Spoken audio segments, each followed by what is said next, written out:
Alors, bonjour à tous et bienvenue à ce webinaire. Mon nom est Michel Morneau et je serai votre animateur pour la session d'aujourd'hui. Je suis accompagné de Maître Lefebvre et Maître Manafan, de notre partenaire de choix, avocat, KSA. Bonjour, mesdames. Bonjour, bonjour, bonjour à tous. Donc, je suis ravi de vous voir nombreux parmi nous et j'espère que vous trouverez cette présentation utile et enrichissante. Pour vous assurer une expérience fluide, sachez que vos caméras ont été désactivées. Si vous avez des questions tout au long du webinaire, mes collègues Nicolas et Jessie ont activé le chat et vous pourrez poser vos questions à tout moment. Nous avons également prévu une période à la fin pour répondre à un maximum de vos questions. Alors, installez-vous confortablement et commençons. Donc, aujourd'hui, nous allons discuter de Loi 25. Voici notre agenda. Nous allons expliquer les implications légales. Nous allons aborder l'importance d'être accompagné par une firme TI. Nous allons vous expliquer la troisième phase et vous informer comment nous pouvons vous accompagner conjointement dans ce processus d'implantation.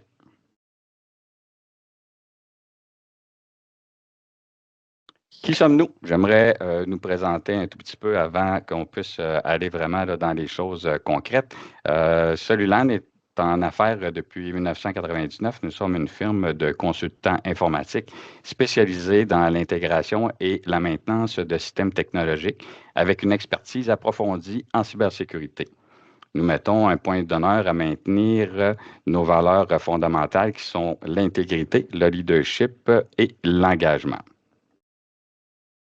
Au niveau de nos services, nous incluons évidemment la cybersécurité, le support technique, la gestion et migration de données vers le cloud, la gestion actifs technologiques, ainsi que des solutions de communication unifiées.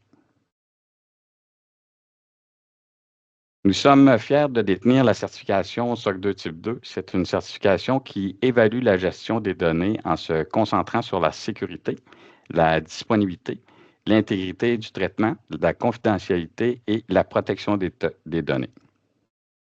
Travailler avec un MSP, un fournisseur de services informatiques certifié SOC 2 Type 2, garantit une protection continue et fiable de vos informations sensibles.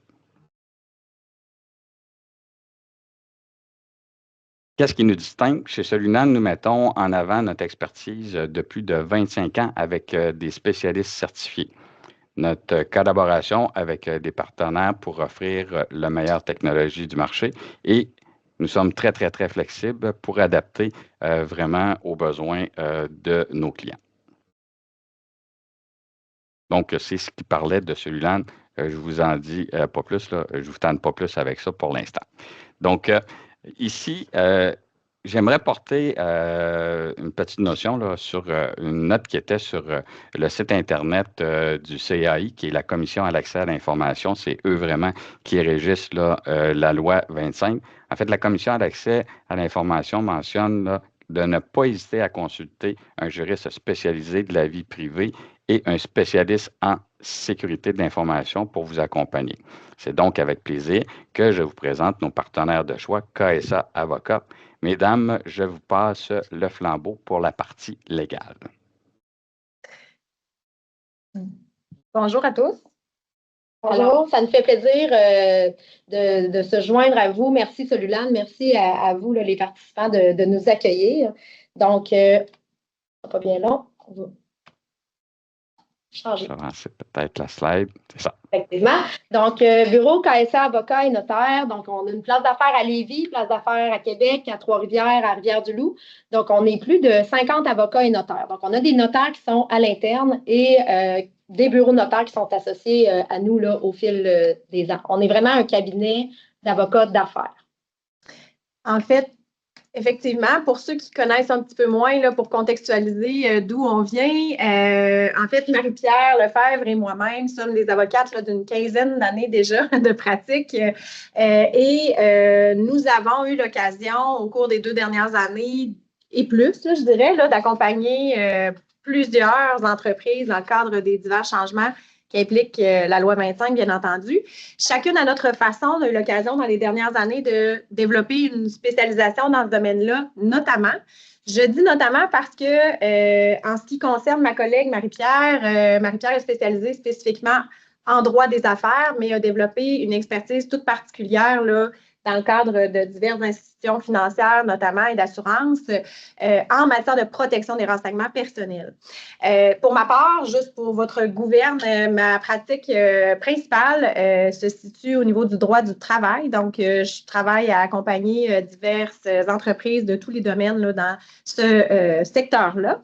Mais c'est bien entendu que lorsqu'on fait du droit du travail, bien, l'un dépendant de ça, c'est bien entendu la protection des renseignements personnels, puisque plusieurs des renseignements qui vous concernent comme entreprise touchent directement ou indirectement vos employés. Donc, on a finalement développé une expertise conjointe ensemble là, qui est complémentaire là, pour accompagner nos clients dans le cadre de ces gros changements-là qui impliquent la loi 25 pour tous les aspects juridiques et pratiques là, qui sont concernés. Juste pour la mention, de façon générale, notre cabinet, bien évidemment, couvre toutes sortes d'autres domaines légaux, juridiques. Là. Entre autres, on passe du litige jusqu'au droit immobilier, en passant par tout ce qui est corporatif. Donc, tout ce qui est en lien finalement avec les enjeux qui touchent aux entreprises de façon générale, à l'entrepreneuriat. On est des avocats d'affaires qui sommes habitués à ces enjeux-là pour nos clients. On est bien heureuse d'avoir la collaboration avec Solulan là, parce que rapidement, là, dans le cadre de nos accompagnements, on s'est rendu compte que la cybersécurité et tout ce qui est TI, ça fait partie intégrante de la loi 25. Souvent, on pense que c'est juste TI. Nous, on est là pour dire c'est pas juste TI, mais c'est une bonne partie. Donc, d'avoir trouvé un partenaire de choix là, comme Solulan là, qui nous accueille aujourd'hui, c'est vraiment une valeur ajoutée pour nos clients. Donc, sans plus tarder, on ne va pas faire un cours complet théorique sur la loi 25. Ce n'est pas l'objectif aujourd'hui, mais quand même, on veut juste survoler là, les notions principales. Donc, je vais laisser Marielle y aller. Absolument. Bien, écoutez, on se rend compte que pour plusieurs, évidemment, là, la loi 25 a fait partie intégrante de plusieurs articles, de plusieurs interventions médiatiques au cours des dernières années. Là. Donc, je me doute que pour plusieurs, ce n'est pas de l'inconnu totalement, la loi 25. Par contre, on se rend compte qu'il faut parfois faire un petit pas en arrière juste pour bien jeter les bases, expliquer adéquatement d'où ça vient cette loi-là et surtout qu'on comprenne le pourquoi qui est derrière tout ça. Dans le fond, juste pour votre gouverne, la loi 25, on aime dire que c'est un peu juste la pointe de l'iceberg finalement parce que les lois sur la protection des renseignements personnels, dont les deux qui sont mentionnés à la diapositive que vous avez devant vous, sont des lois qui existent depuis plusieurs années. En fait, depuis le milieu des années 80, la loi sur la protection dans le secteur privé est en vigueur et on se rend compte que, finalement, même si ces principes-là existent depuis un bout de temps, plusieurs des dispositions qui sont là n'étaient pas nécessairement respectées à la lettre par les entrepreneurs qu'on accompagne. Donc, on n'a pas le choix de, comme je le disais, faire ce petit pas-là en arrière pour finalement contextualiser le tout.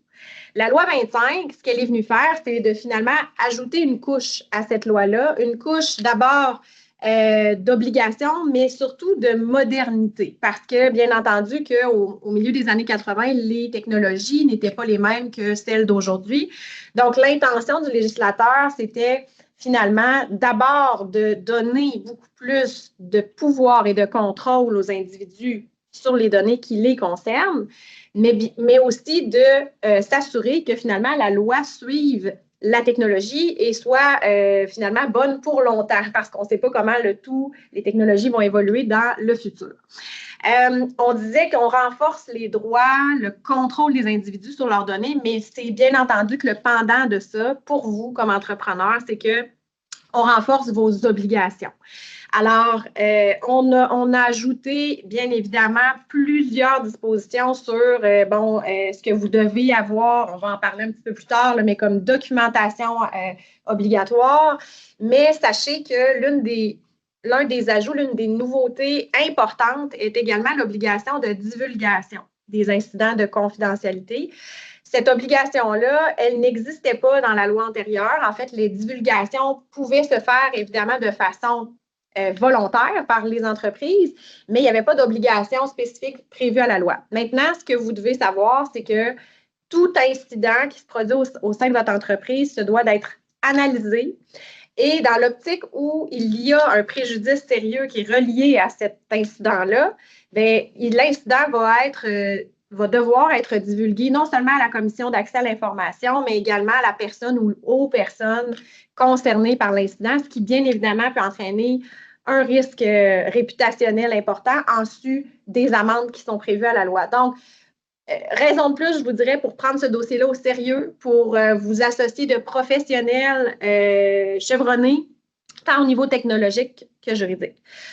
En terminant, bien entendu qu'on a élargi par le fait même les pouvoirs de la Commission d'accès à l'information. Je disais qu'on doit maintenant lui divulguer les incidents en cas de préjudice sérieux, mais retenez également que la Commission maintenant a des pouvoirs d'enquête, d'inspection qui sont extrêmement larges.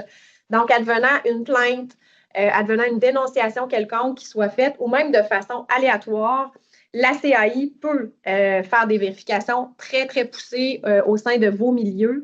Et c'est dans ces moments-là qu'on est content finalement d'avoir un dossier qui est bien monté, d'avoir une démonstration d'une diligence raisonnable qu'on a pris comme entreprise pour être capable, et surtout également, en fait, de toutes les mesures au niveau informatique qu'on a pu prendre pour protéger la donnée, de sorte qu'on ne se retrouve pas devant une situation où la commission pourrait imposer, je termine avec ça, là, des amendes, des pénalités, des sanctions substantielles. Sans entrer dans tout le fin détail, retenez que les amendes, sur papier du moins, là, peuvent aller jusqu'à 4 millions. Donc, pour les entreprises concernées, on a voulu donner un grand coup, clairement, là, en adoptant ces dispositions-là. Donc, je le mentionnais, on ne va pas faire un cours de droit ce matin. Par contre, on va vous donner une chance là, en termes d'entreprise diligente. Renseignement personnel, c'est quoi? C'est un renseignement qui concerne une personne physique et qui permet directement et indirectement de l'identifier. Donc, renseignement qui concerne une personne physique. Il y a plusieurs de nos clients dans le secteur, par exemple, manufacturier, qui peut-être se sentent un peu moins concernés ou se sentaient moins concernés par la protection des renseignements personnels. Par contre, quand on comprend ce dont la loi vise et ce qu'elle tend à protéger, en fait, on se rend compte que simplement par les employés qui ont plusieurs renseignements personnels qui communiquent à leur employeur, même si on ne fait pas affaire avec des clients, des individus, ne serait-ce que pour les employés, les entrepreneurs doivent se conformer et être diligents. Donc, quand on parle de renseignements personnels qui permettent d'identifier directement, ça va assez bien, là. J'ai mis des exemples à l'écran, là. Par contre, indirectement, ça peut devenir plus compliqué et c'est là où est-ce que les juristes, là, Marie-Ève et moi, on est capable de vous aider finalement à voir si un ensemble de renseignements personnels mis en commun, même si on n'a pas d'identifiant direct, peuvent constituer des renseignements personnels. Donc, il y a vraiment une analyse qui doit être faite à ce niveau-là. Et puis, la loi vient introduire également une nouvelle définition qui est le renseignement personnel de nature sensible. Donc, évidemment, on va penser à tout ce qui est renseignements médicaux, biométrie, etc. Vous voyez les exemples à l'écran. Eh bien, ces renseignements-là, on doit les protéger de façon accrue et on a toute la notion de consentement, là, donc d'aller chercher le consentement de la personne concernée, un consentement exprès. Donc, vraiment, on parle d'un oui, une case à cocher ou encore un oui vraiment clair. Là. Je ne m'étendrai pas sur le sujet, mais sachez que la loi impose de nombreuses obligations dans la mesure où, à titre d'employeur, par exemple, vous devez aller chercher des renseignements, vous devez collecter, des renseignements personnels sensibles. Peut-être pour compléter à ce niveau-là, l'une des distinctions importantes qu'on fait lorsqu'on rencontre nos clients, lorsqu'on fait des présentations, c'est la distinction entre un renseignement personnel et ce qu'on appelle l'information confidentielle de façon plus large. Retenez que ce qui est visé par la loi, c'est la notion de renseignement personnel. Donc, Marie-Pierre le disait, là, ce qui concerne un individu en chair et en os. Par contre, au sein de votre entreprise, vous avez certainement des informations sensibles, confidentielles et privilégiées que vous souhaitez, bien entendu, protéger. On parle, entre autres, de vos plans d'affaires, de toutes vos listes de clients et sans nommer par ailleurs la propriété intellectuelle. Là. Donc, tous ces éléments-là, lorsqu'on va chercher des professionnels pour protéger l'infrastructure informatique, mais aussi pour, au niveau contractuel, venir encadrer les obligations de vos employés à l'égard de toutes ces informations-là.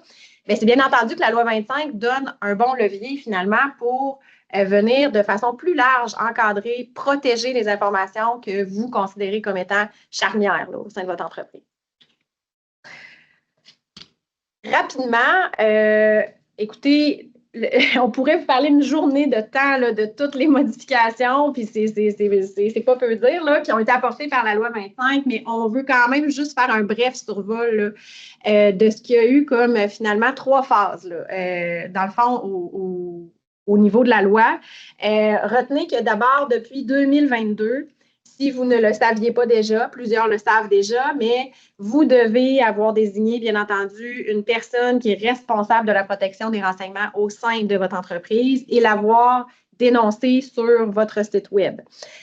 Vous devez également avoir effectué les démarches qu'il faut pour être prêt en cas d'incident de confidentialité. Donc, ce que la loi exige, c'est que vous ayez un plan de match advenant qu'il y ait un incident au sein de votre entreprise. Et ça, je vous dirais que oui, ça passe par le plan de gestion des incidents que vous devez avoir en main, mais également par la sensibilisation de vos employés. Parce que, veux pas, si vos employés ne vous informent pas de la présence d'un incident, vous ne pourrez pas progresser dans le dossier.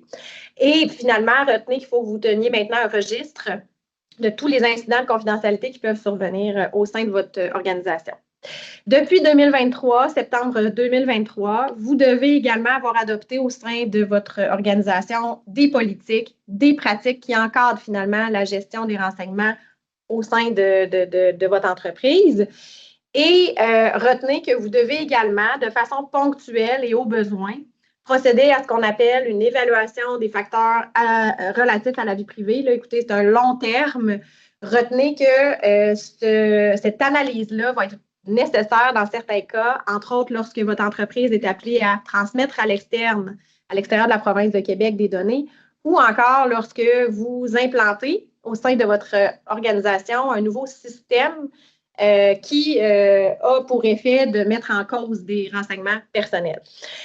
Finalement, il y a la fameuse, en fait, en troisième lieu, il y a la fameuse question du profilage, en fait, des fameux cookies. Là, je pense que c'est de façon presque quotidienne là, qu'on reçoit là, les bandeaux lorsqu'on visite un site Web pour la première fois. Donc, retenez que ces démarches-là, depuis 2023, sont obligatoires. Je pense rapidement, mais il y a, oui, les cookies, mais aussi une politique de confidentialité que vous devez avoir sur le site Web. Et finalement, il y a toute la question de la conservation des renseignements personnels. Il y a maintenant une obligation noir sur blanc dans la loi de destruction, mais bien évidemment que chaque document, en fait, je le dis souvent, là, mais il y a autant de types de documents qu'il y a de délais applicables. Donc, c'est un dossier en soi là, qui nécessite de s'y pencher sérieusement pour établir une pratique, un calendrier que vous n'avez pas le choix d'avoir, mais aussi, évidemment, de l'appliquer au quotidien quant à tous les renseignements que vous pouvez détenir là, qui concernent des personnes physiques. Puis finalement, en 2024, donc le droit à la portabilité, j'en parlerai pas tellement parce que je vais laisser celui-là en parler, mais c'est la dernière phase, là, finalement, la cerise sur le sundae de la loi 25 là, qui va entrer en vigueur là, au cours des prochains jours. Donc, on va en parler.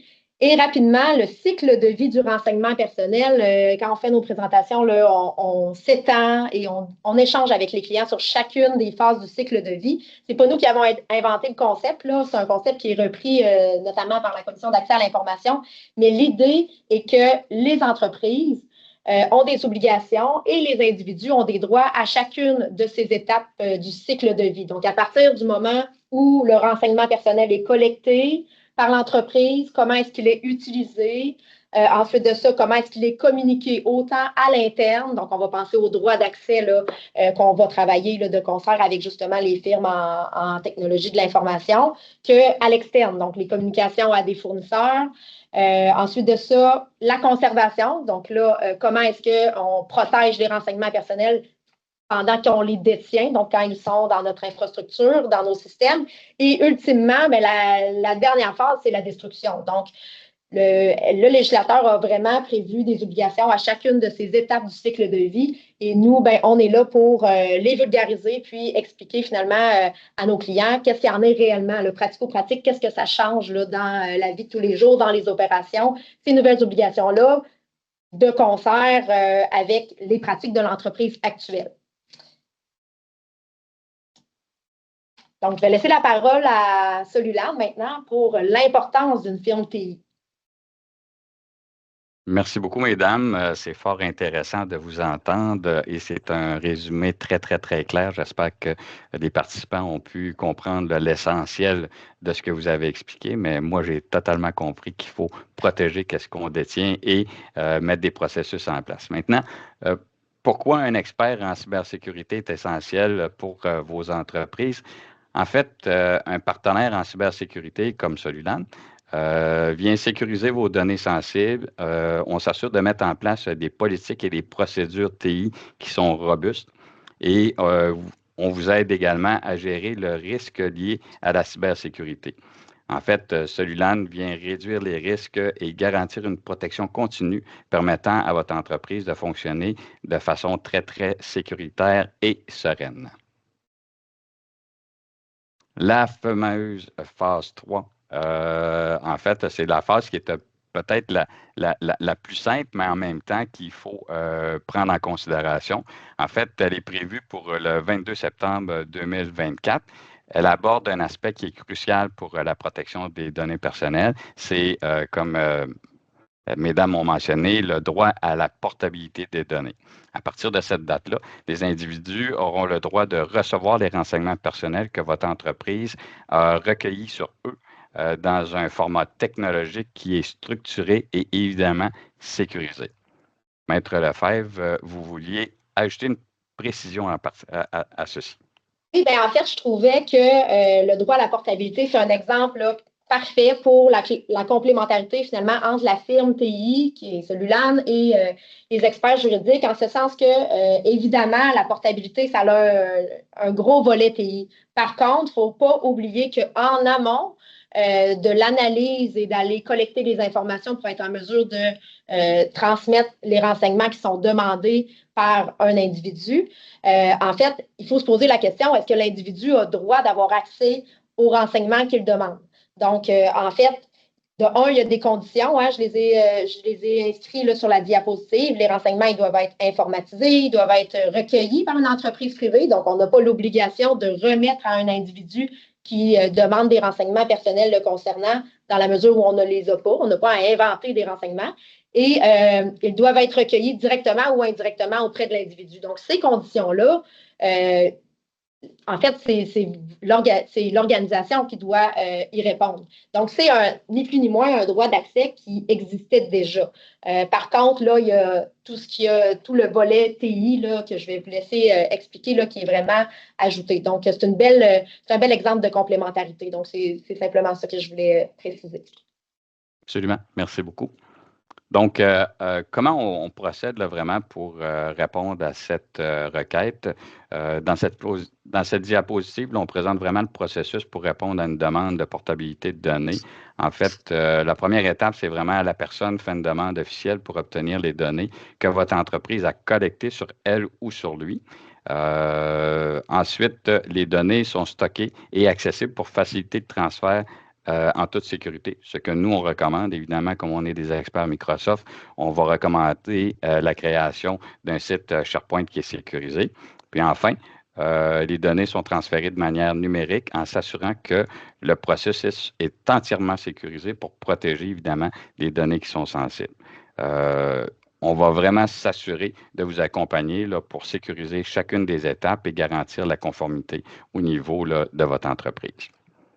Dans la troisième phase, évidemment, on va s'assurer de revenir faire un survol sur la première phase et la deuxième phase pour s'assurer que tout fonctionne là, vraiment de façon conforme et que vous êtes bien aligné pour répondre à cette fameuse loi 25. Parlons un peu au niveau technologique. J'aimerais porter votre attention sur un outil de gestion de données qui se nomme Microsoft Purview, DLP, qui se nomme en fait le Data Loss Prevention. Je m'excuse pour les anglicismes, là. Dans le monde informatique, il y en a beaucoup. En fait, en français, ça veut dire c'est la prévention de la perte de données. C'est un outil technologique qui aide à identifier, à surveiller et à protéger les données sensibles de votre organisation contre des fuites qui pourraient être accidentelles ou encore non autorisées. C'est un outil qui assure la conformité puis qui empêche le partage de données vraiment critiques comme des informations personnelles ou encore financières via un email ou encore toute autre plateforme là, cloud là, qui existe dans le marché. Lorsque cet outil-là est appliqué, vous allez concrètement, là, il y a un item qui s'appelle une étiquette de confidentialité qui est activée. On voit ici l'exemple dans un document Word. Vraiment, lorsque l'étiquette est appliquée à partir de là, ben, ça fait que vous êtes vraiment sécurisé. En fait, l'avantage pour vous d'implanter un outil, c'est vraiment de réduire le risque et de surveiller tout en contrôlant le flux de données. Puis, en même temps, ben, ça vient sensibiliser et former les employés là, au niveau des données qui doivent être partagées de façon avec les technologies de l'information d'aujourd'hui. En termes de quelques exemples, là, si je vous donne mettons qu'un employé là, tente d'envoyer des informations médicales qui sont sensibles par email, bien, à une personne qui serait non autorisée, le DLP peut détecter et bloquer ces envois automatisés. Un autre exemple, si un employé partage accidentellement des informations personnelles, identifiant telles que des numéros de sécurité sociale dans un canal Microsoft, ben encore là, le DLP peut identifier et éviter de partager les données. Ça devient aussi un outil qui est intéressant pour les administrateurs. La plateforme fournit des rapports détaillés et des alertes en temps réel sur les incidents de sécurité. Cela, en fait, permet aux administrateurs de surveiller les activités suspectes et de réagir rapidement en cas de tentative de violation de données. Pour les gens un peu plus techniques, le DLP s'intègre facilement avec Microsoft Defender et Azure. Donc, ici, en fait, la cybersécurité, c'est plus que des outils. L'équipe de Soluland vous accompagne avec des plans de réponse aux incidents, des consultations, des formations et des solutions de conformité, garantissant vraiment la sécurité et la résilience de vos opérations. Ceci, en fait, minimise les interruptions. Puis, on le sait, dans l'informatique, là, quand on n'a pas nos outils, la chaleur monte, puis on n'est pas très, très heureux. L'idée, en fait, c'est vraiment de renforcer la confiance envers les clients puis assurer une conformité là, qui est réglementaire sans lourde charge interne.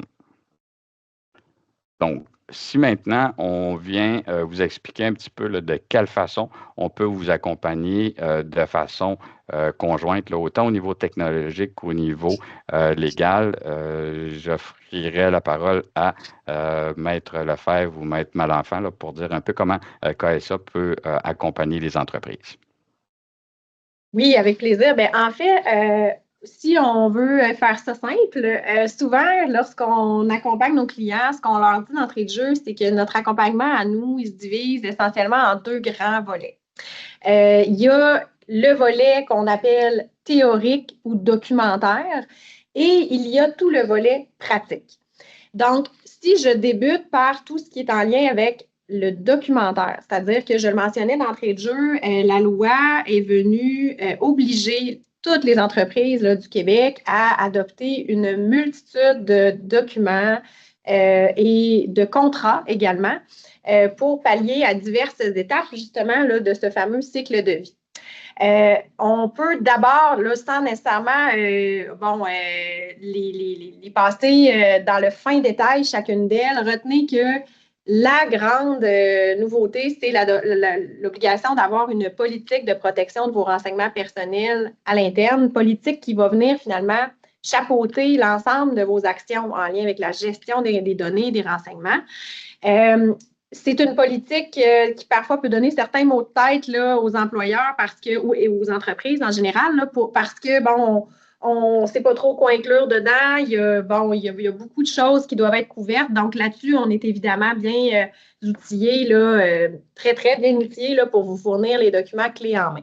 Autrement, il y a également le plan de gestion dont je vous parlais tout à l'heure pour être prêt en cas d'incident de confidentialité qui vient compléter finalement le plan qui est offert là, au niveau des firmes informatiques également en cas d'incident technologique. Il y a l'obligation d'avoir le registre, mais il y a également une obligation, comme je le mentionnais, d'avoir un calendrier, une procédure en lien avec la conservation de vos données. Et la valeur ajoutée, bien entendu, qu'à titre de juriste, on a, c'est qu'on s'est occupé de faire un survol qui se veut le plus exhaustif possible, là, finalement, des divers délais dont on vous parlait tout à l'heure. Donc, pour vous permettre d'avoir un outil de travail qui est vraiment efficace, qui est d'usage facile, clé en main, et qui permet à vos employés là, qui ont les mains finalement dans les données là, de savoir à quoi s'en tenir en termes de délai de destruction. Tu me permets, Marie-Ève, par rapport à ce point-là, une autre valeur ajoutée, là, que c'est souvent Marie-Ève qui traite ce volet-là, la conservation des données, mais exemple, en droit du travail, oui, il y a le délai légal, donc le délai qui est vraiment prévu par la loi, mais à titre d'avocate en droit du travail, on s'entend qu'il y a la théorie et la pratique, donc on a souvent des conseils juridiques, des recommandations qui peuvent, dans certains cas, différer ou du moins avoir un aspect un peu plus business là, par rapport à nos recommandations juridiques. Fait que c'est là où est-ce qu'il y a souvent des discussions, puis je vais en venir, là, mais il y a des discussions qui s'en suivent, là, puis il y a des pratiques d'affaires dans certains cas qui sont changées là, de façon à mitiger les risques. Oui, puis on se rend compte que justement, dans l'accompagnement, bien entendu que nos bagages là, dans d'autres domaines viennent finalement très bien compléter là, parce que veux pas, ça déborde souvent, parfois, mais souvent aussi de la loi 25, les divers enjeux. On parle d'embauche notamment, les obligations en fait qui sont reliées aux questions qu'on doit poser à l'embauche, aux informations qu'on récolte auprès des candidats à l'embauche. Oui, il y a le cadre de la loi 25, mais il y a tout le reste du cadre légal que, bien entendu, on n'oublie pas, bien au contraire, là, on en tient compte dans nos recommandations. Il y a, si on poursuit avec la documentation, j'en parlais tout à l'heure, la politique de confidentialité qui est à distinguer de la politique sur la protection des renseignements personnels. Politique de confidentialité qui doit être adoptée et publiée sur votre site Web, au même titre que les fameux bandeaux là, concernant les cookies. Les engagements, par ailleurs, que vous devez avoir, en fait, retenez que la loi, on parlait tout à l'heure de l'étape de la communication dans le cycle de vie, bien, la loi, ce qu'elle prévoit, c'est que lorsque vous communiquez des renseignements personnels à un tiers, pour ne pas avoir à aller chercher le consentement de chacune des personnes concernées par ces renseignements-là, vous avez l'obligation d'avoir à votre dossier un engagement clair, écrit de la part de votre fournisseur ou du tiers à qui vous communiquez les renseignements, pour vous assurer finalement que ces informations-là ne seront pas compromises et qu'il prend tous les engagements nécessaires pour les protéger. Donc, ça, c'est quelque chose qui n'est pas nécessairement connu de tous, puis qui peut faire, encore là, créer quelques casse-têtes, mais encore là, on est là pour vous fournir le nécessaire. C'est un autre bel exemple de complémentarité, justement, entre les firmes comme Solulan et nous, en ce sens que oui, on va demander à notre fournisseur actuel ou dans la mesure où on fait une nouvelle entente avec un nouveau fournisseur de signer un engagement de confidentialité. Mais nous, notre objectif, c'est pas juste d'avoir une signature au bas d'un engagement, c'est vraiment d'effectuer une vérification diligente du fournisseur. Et puis là, le volet TI, évidemment, prend beaucoup de place. Donc, souvent, il y a un questionnaire, il y a des audits qui peuvent être faits avant de partir un projet là, avec un fournisseur. Donc, on travaille de concert là, avec les firmes TI à ce niveau-là. Tout à fait. Et bien, si on parlait de l'engagement pour vos fournisseurs, bien entendu que le pendant de ça à l'interne chez vous, c'est de vous assurer que vos employés, ceux qui ont vraiment accès aux données, prennent tous les engagements nécessaires également pour s'assurer que, encore une fois, je reviens avec la diligence raisonnable, mais que vous ayez à votre dossier d'employeur toutes les preuves que vous avez mis en place des protections légales à l'interne pour que tout le monde soit sensibilisé à la question. Donc, l'engagement de confidentialité pour vos employés, au même titre que d'ailleurs, leurs contrats de travail qui peuvent être existants. Là, on accompagne beaucoup de gens qui ont déjà beaucoup de bagages, beaucoup de documents qui sont très bien faits. Ça arrive souvent là, que ce qu'on a à faire finalement, c'est de réviser ce qu'ils ont pour le mettre à jour. Le but, ce n'est pas de repartir de zéro nécessairement. Lorsque c'est requis, on le fait. Mais au niveau documentaire, on est très agile, on s'adapte à la réalité de votre entreprise. Sinon, bien, je le disais tout à l'heure, la fameuse évaluation relative à la vie privée, bien, on est là pour vous fournir les outils afin de la faire lorsque le besoin se fait sentir. Et finalement, bien, on est là pour réviser également tout ce que vous avez de documentaire à votre dossier, tel que, par exemple, les formulaires de consentement que vous acheminez soit à votre clientèle ou à vos employés lors de l'embauche, pour s'assurer que le cadre de ces formulaires-là est bien circonscrit puis qu'on ne s'embourbe pas avec des questions qui pourraient être malheureusement contraires là, à la loi 25 et à toute autre loi. Puis en matière de consentement également, c'est souvent l'occasion de réviser tout ce qui est marketing. Donc, la loi 25, ça va en parallèle avec la fameuse loi anti-courriel. Donc, souvent, on est capable d'échanger puis de voir, bon, mais quelles sont les pratiques en matière de marketing, de sollicitation, de prospection. Donc, c'est là, encore une fois, la valeur ajoutée là, de travailler avec des juristes. Puis, je me permets de mentionner, là, à titre d'avocate en droit des affaires qui fait du corporatif, des transactions, il y a des nouvelles dispositions également. Quand on fait des transactions commerciales, des acquisitions, il y a des nouvelles ententes qui doivent être prévues. Et puis, ce n'est pas nécessairement encore un réflexe naturel là, de les rédiger.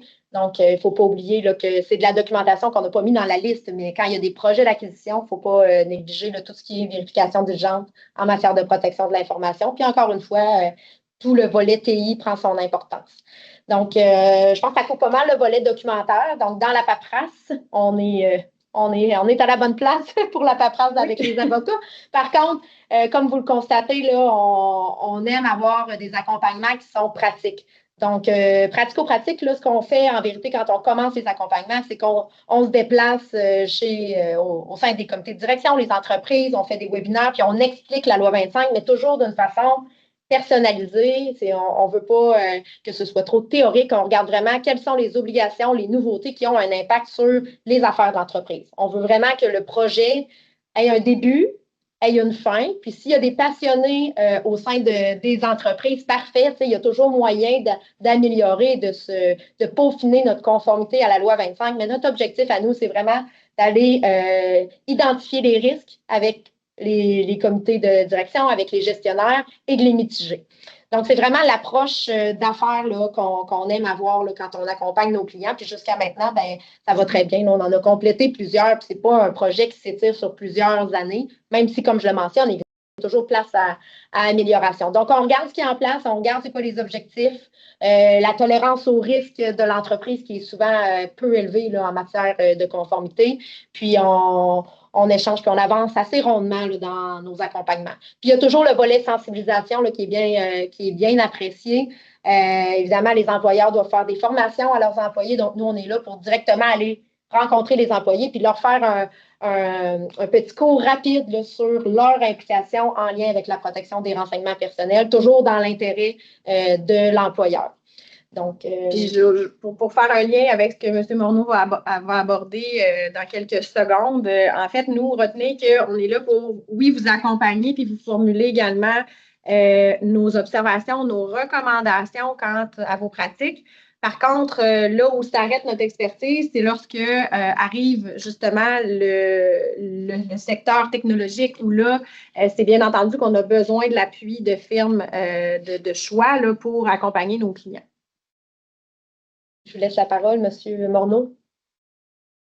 Encore une fois, fort intéressant, mesdames, merci beaucoup. Je reviens sur le fait de travailler ensemble pour aider les clients parce que, oui, le côté technologique est quelque chose qui est important, mais le côté légal, évidemment, nous, on n'est pas des juristes et il faut s'adjoindre à des gens comme vous, là, vraiment, pour des questions qui sont un peu plus pointues. Puis, à date, ce que vous nous avez expliqué, là, c'est vraiment très, très sensé. Donc, merci beaucoup.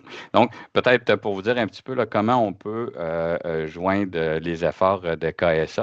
Chez Soluland, en fait, on offre un plan d'accompagnement là, qui est simple et efficace. On a, nous également, là, aidé beaucoup d'entreprises là, avec la première et la deuxième phase.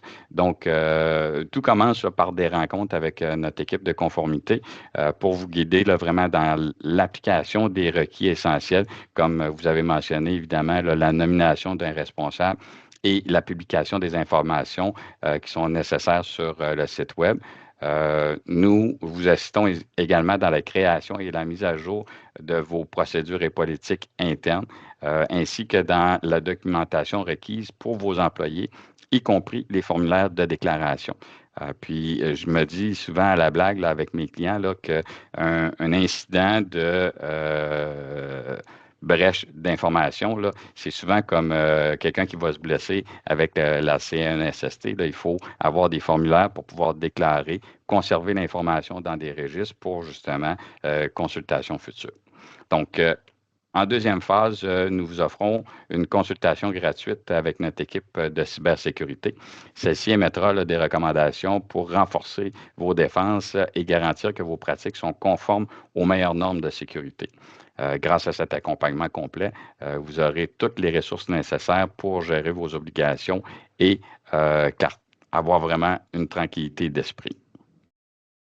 Au niveau de la phase 3, comme c'est une phase qui est quand même assez simple, il y a 3 étapes. C'est vraiment de la consultation qu'on fait avec nos clients. Il faut s'assurer d'avoir les canaux de communication pour que les gens puissent faire les demandes de renseignements. Il faut valider que les liens sont disponibles sur votre site Internet. Ce qu'on avait offert comme solution dans la première phase, c'était d'avoir un courriel avec une boîte partagée pour que plusieurs personnes puissent avoir accès et pouvoir prendre en charge cette demande. On va établir aussi un projet d'espace sécurisé comme SharePoint où les données sont stockées et accessibles pour faciliter le transfert de façon sécurisée. Puis enfin, on va vous enseigner comment transférer des données de manière sécurisée.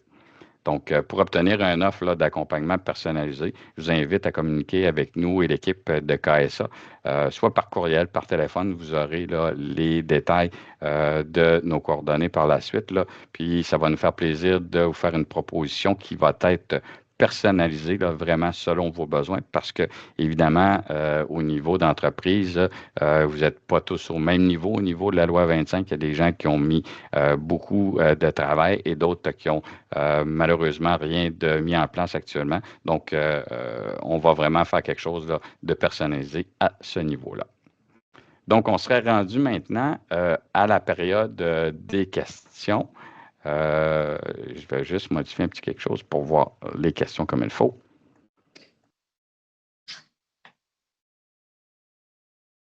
Mesdames, est-ce que vous avez peut-être quelque chose à ajouter pour l'instant? Pas vraiment, non. Pour le moment, je pense que c'est bien complet. Là. OK. Effectivement, peut-être juste mentionner ce que je pensais. Vous m'avez amené la réflexion. Nos accompagnements, la première étape, c'est toujours évidemment prendre contact avec le client, puis on est capable de se parler, puis de faire une évaluation qui, nous aussi, là, c'est gratuit dans le sens qu'on s'appelle, on se parle, on est capable de faire ça là, dans un premier temps pour évaluer c'est quoi la situation. Là. Donc, Absolument. Absolument. J'ai une très bonne question ici de Martin Gauthier qui nous dit est-ce que les entreprises de juridiction fédérale ont les mêmes obligations? Oui, en fait, oui. La réponse rapide, c'est oui. Ça a été une question qui a été quand même analysée un petit peu là, lors de l'adoption de la loi 25 là, par divers juristes. Et il faut retenir que si nous sommes une province qui a adopté de la législation là, sur la question de la loi 25, sur la question de la protection des renseignements personnels. Donc, on se doit, même lorsqu'on est une entreprise de juridiction fédérale, et il y a de la jurisprudence de la commission d'accès qui concerne cet élément-là, on se doit de respecter les principes de la loi provinciale. Donc, la réponse courte, c'est oui. Excellent. Merci beaucoup. Puis je confirme effectivement que toute entreprise là, qui fait des affaires au Québec doit respecter l'ensemble des lois. Ça nous a déjà été posé comme question. Ici, j'ai une autre question qui vient également de M. Gauthier. Concernant le droit à la portabilité, lorsqu'on doit détruire un document électroniquement, y a-t-il une portion de la loi concernant la copie de sécurité? Quand on doit le détruire, puis là, je ne veux pas rentrer justement dans le volet trop technique, mais à partir du moment où la période de conservation est terminée, donc quand on n'a plus besoin du renseignement et que la loi dit qu'on doit le détruire ou l'anonymiser, ça doit être effectué de façon irréversible. Donc là, on parle d'un point de vue juridique que c'est irrémédiable. Là, maintenant, d'un point de vue technique, je sais que cette disposition soulève plusieurs Mot de tête? Mot de tête, oui, on peut dire par les vice-présidents ATI à qui on parle, parce qu'il y a toujours une copie quelque part, mais je vous laisserai répondre pour le volet technique, si vous voulez. En fait, le volet technique, lorsqu'on fait des sauvegardes de documents, on peut revenir de façon à l'infini avec les solutions que nous, on offre. Donc, il faudrait s'assurer d'avoir un processus là, en place justement pour aller détruire des données. Par contre, comme vous avez déjà mentionné, dans le document de politique de destruction de données, ça doit être identifié. Donc, il faut mettre des processus en place à ce niveau-là. On n'a pas nécessairement d'autres questions. Je pense que vous avez su répondre à l'ensemble des inquiétudes et des questions de nos participants. Donc, je vous dirais qu'on pourrait conclure la présentation. Donc, je voudrais prendre vraiment le temps de remercier l'ensemble des participants pour votre présence et votre attention durant notre petit webinaire. On espère que vous avez trouvé les informations qui ont été partagées utiles. Un merci spécial à vous, mesdames, là, notre partenaire de choix, KSA Avocats. Ça fut fort intéressant de participer avec vous. Le webinaire sera disponible là, sur notre chaîne YouTube de Solulan. Puis je vous invite également à contacter avec nous, là, avec mesdames de KSA et Solulan pour répondre à toutes vos questions, peut-être que vous n'avez pas posées aujourd'hui, encore avoir des détails. Puis nous souhaitons une excellente journée. Puis, on voudrait vous inviter à notre prochain événement qui va traiter d'intelligence artificielle. Donc, merci encore et à bientôt. Merci à tous. Merci, au revoir. Bonne journée. Solulan, la face cachée de votre succès.